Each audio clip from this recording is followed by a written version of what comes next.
Hey guys, this is my first Vanguard deck overview. This is kind of an idea I had a couple of nights ago.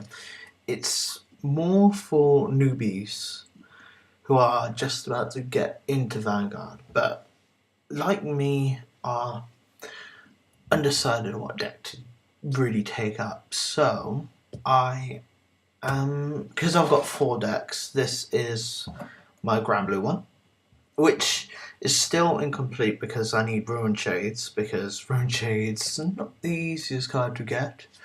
But I will give you my overview of what I will do eventually. This is your main core of the deck, of course, Basker, because Demonic of King of the Abyss, blah blah blah, Baskuk is absolutely freaking amazing. First of all, he only has, yes, he has 10,000. There's another guy in here which isn't as good. Yeah. Basically, this guy soul charges each turn, like CO Amaterasu, who pits top card directly into the deck. Directly from the deck, sorry, and puts underneath the Vanguard. This card then gets a 2k boost, putting it up to 12,000, making it one of the strongest base attacks. Because it has to do that every turn. It's pretty much a base attack. You have to do it.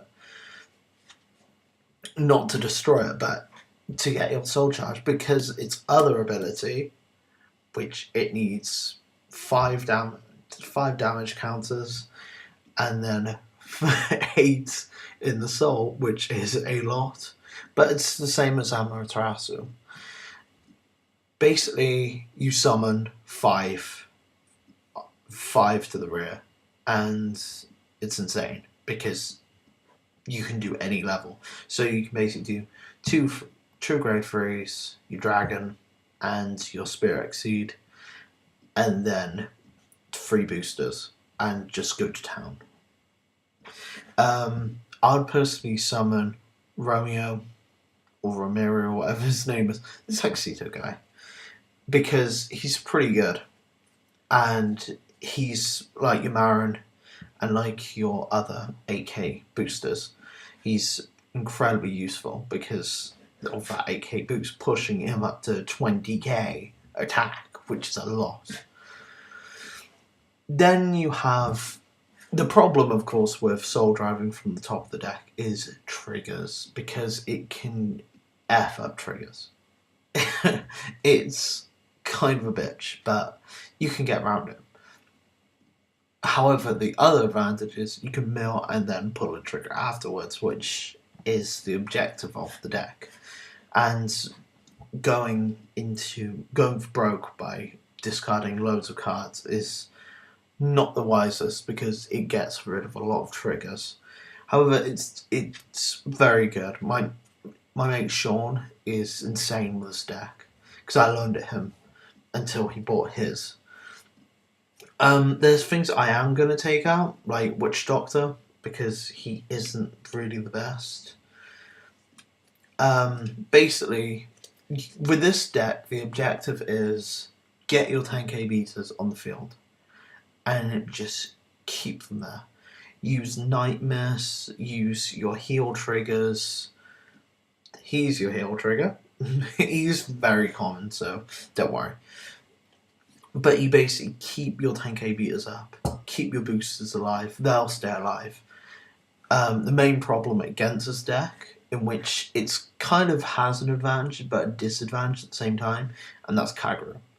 Especially main dragon Kagura, because it concentrates on getting rid of rear guards in the back row, which is not the best for this deck, because it just means you have to sacrifice damage counters, and because you only have 4 heal triggers, it's not the easiest thing to recover from, and that's Facebook, so ignore it. It is the pro though is that you can resummon from it, and keep Night Mist alive. Because Captain Night Mist, he's grade 2. He will be your beater. He is an amazing card purely for his ability. Night Mist, oh god, I love that card. I pulled one the other day, and I was like, yes, Granble, almost complete. Ruin Shade is also your other 12k beater. He's got 10k to start with anyway. Stop messaging me. I should have Facebook closed. Oh god, fuck off Facebook. Sorry about that. Sorry. I'm not even going to edit that though. Because I'm that original. The problem is, with Ruin Shade, he mills your deck. So if you played Yu-Gi-Oh! Or come from Yu-Gi-Oh! You're very familiar with what it is. It's similar to Light Swan, but not so revivey. Wow. Very reviving. I meant that Light Swan isn't reviving. It's a risk because, again, you're milling through your counters. It's kind of a straight juxtaposition of Oracle Think Tank, which is all about maintaining your triggers and then going for broke towards the end. And Granble is a great deck. It is a very great deck, and in set 5 or 6, I'm pretty sure it's 6, it gets a huge boost, a massive boost, which will mean this deck will go a lot more mainstream. It's not as mainstream at the moment because it's a fairly advanced deck, because it's very risky. It's incredibly risky because your trigger maintenance. However, it's once Granble goes all out, it's very hard to get from because you'll just keep getting attacked and attacked and attacked. And you'll use your perfect guard, and it's like, fuck. Ugh. I really like this deck. Main deck, at the moment, I'm running Oracle Think Tank with proxies, with Tsukuyomi, of course. And to be honest, because I'm pretty novice with Vanguard, I know how the decks work, and I know their consistency levels, and I know the risk. It's just because I've not done game practice with them yet, so I've not had that on-field experience. But with me and OTT goes really hard against it because that onslaught, because you're using your grade 2s and you're protecting yourself because you need to for this deck. Well, against it, because you'll just get onslaughted. It's not wise at all to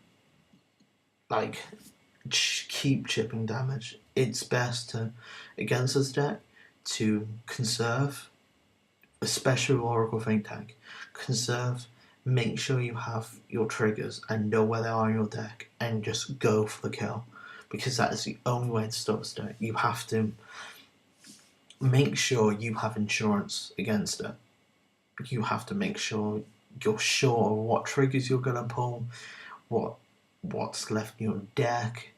That's what makes it difficult to go up against, because of that unknowing factor, because you have to pull triggers against them.